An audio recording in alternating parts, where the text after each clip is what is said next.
All right, financial foundations. This is my second go at this particular one, so we're going to try it again.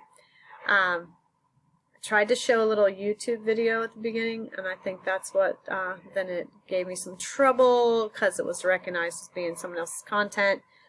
But if you look in your book on page 29, you see the metaphor about, it could be your life or it could be your money, about putting the big rocks in first, the important things in first. So same with when we're planning how to spend our money, it's important that we plan for the big things first, then the smaller things, and then really the very unimportant things last, because if we put the unimportant things in first, we have no time for the big things. So I might end up linking someone else's YouTube video, but it was only a 1 minute and 50-second video, but all right. So we want to have a positive cash flow. In other words, more coming in than going out. So we're going to talk things about how can we plug spending leaks, what can we do to stick to our spending plan, and how can we be prepared for unexpected money events like those whoops things that we talked about on Monday. So if you want to know if your plan's working, you're going to want to compare your actual income with anticipated income. And this should compare pretty well if we did what we said we were going to do and we estimate on the lower side for our income.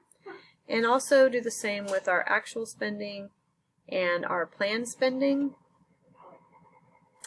And then make adjustments. And so to make the adjustments, we may increase our income, decrease our expenses, or a combination of those things, which I think makes sense to all of us.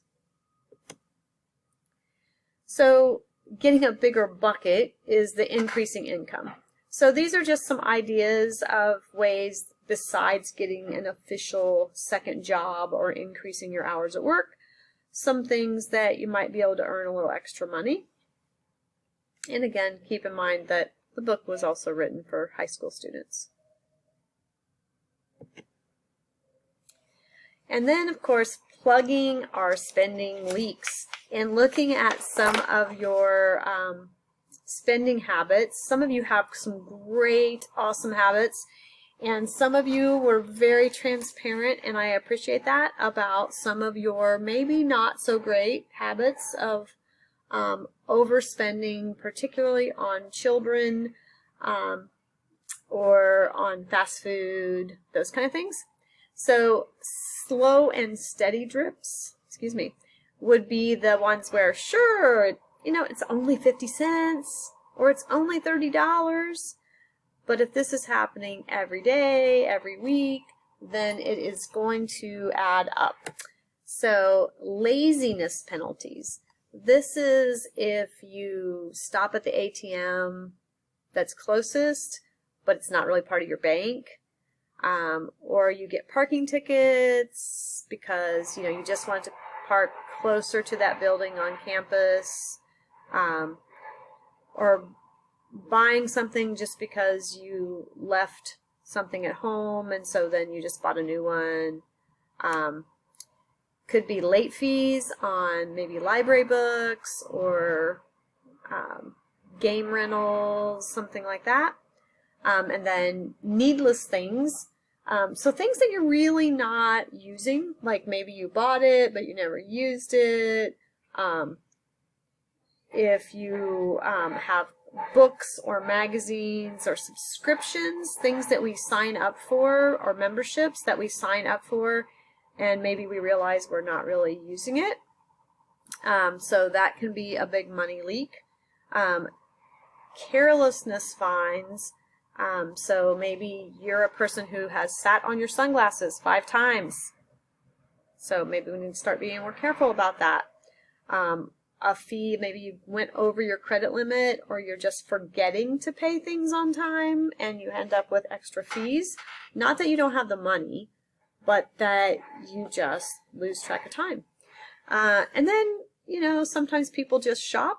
to make themselves feel better, and those would be considered pity purchases. And then those impulse buys, things where you later regret, you have that buyer's remorse.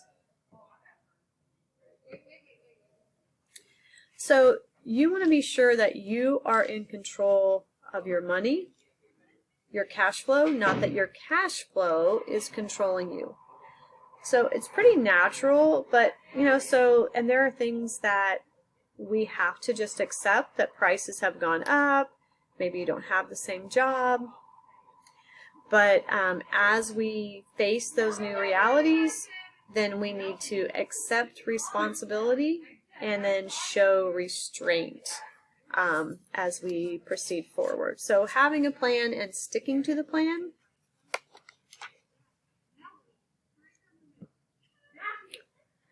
So some ways to track your money, and we will talk more about budgeting later, but having an envelope system where you put the allotted amount for each category in an envelope, and then you can't touch that money unless it's for what's on that envelope. Tallying up those weekly receipts, keeping that spending log, that's a spreadsheet. Looking at your checking account register if you use a checking account register. There's also personal finance software and apps that can be very helpful. Maybe your bank's online banking. We have seen this before, the stop, drop, and think before you buy, like asking yourself these questions before you buy something to help keep those spending leaks plugged. And before you buy things, be sure that you're watching out for what the prices are. Be sure if you're purchasing online, you include those costs for shipping and sales tax. And then, using, of course, other things like checking out the reviews and make sure that you are just aware. And also, what's their return policy in case it doesn't work out. So you will see on today's slide, today's bulletin board for the class, that I have asked you to post on the Green Reaper Jamboard. And that is because I want you to post a scenario, a money waster. It could go in any of those categories.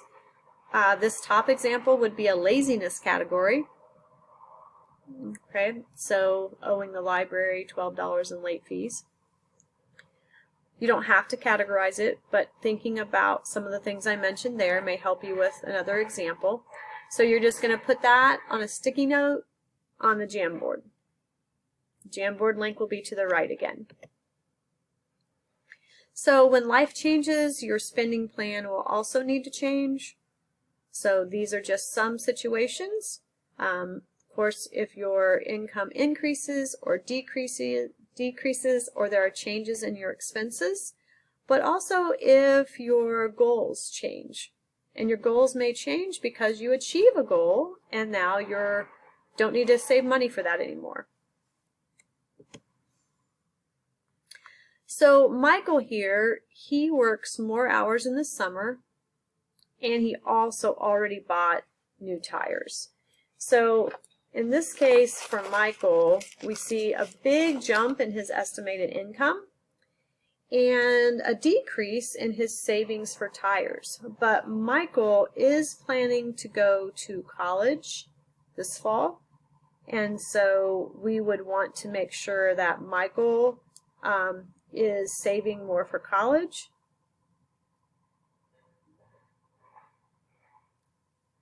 So try to come up with some, like, how do you think Michael should reallocate his money in this additional funds.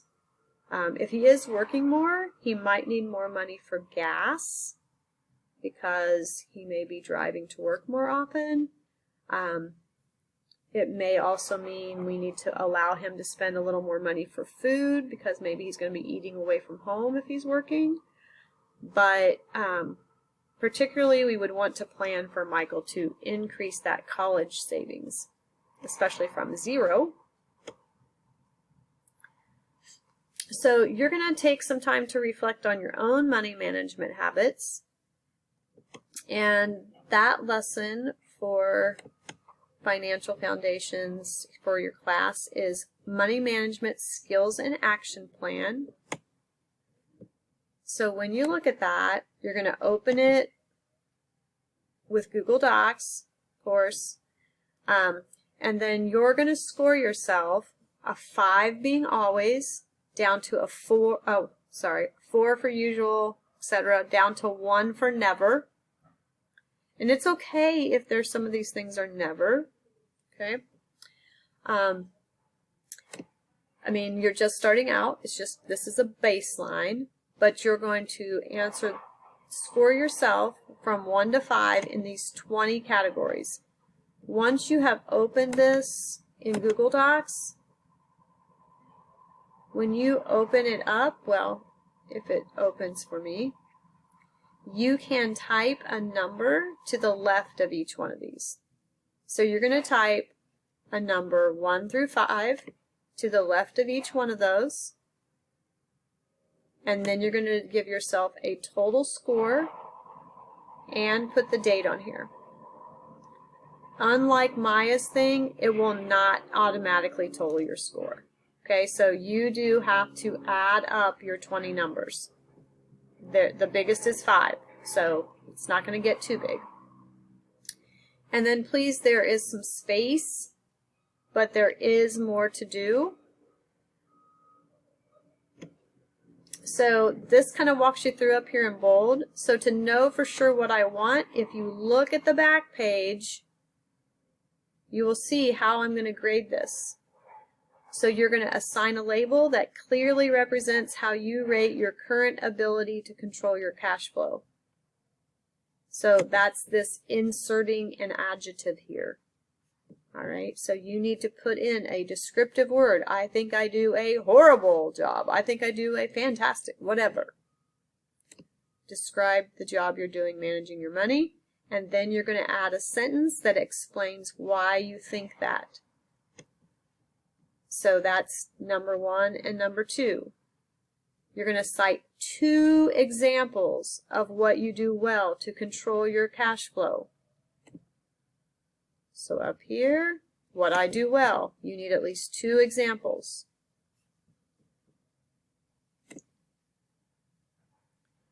You're going to cite 2 specific examples of what you do not do well.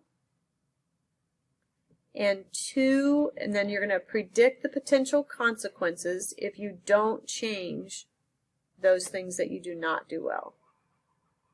So what I need to improve, what are the so under here, when you put your 2 things that you need to improve, also what are the consequences? So there's really like 4 things going in here. I need to improve this. If I don't, this is happening. I need to improve this. If I don't, this will happen. So there's going to be basically 4 things I'm looking for, including the consequences under here. And then strategies that would help me stick to my action plan.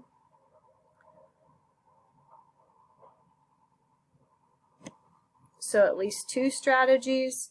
Keep in mind that can be things like tracking your spending. If you look at the back couple pages of your book, you'll see 7 ways to strike back.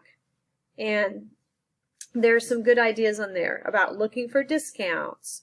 Don't shop when you're dieting. Plan for success. Sharing your goals with a friend who will help you stay accountable can be a good way to help you utilize a strategy to utilize that will help you stick to an action plan. You're getting points for completing the money management self-skills, and that your examples that you're giving me are realistic and they are relevant for your current situation, and they support your SMART goals. Remember, you made SMART goals before? The things that you're giving as these examples should kind of go hand in hand with those. And then your action plan strategy.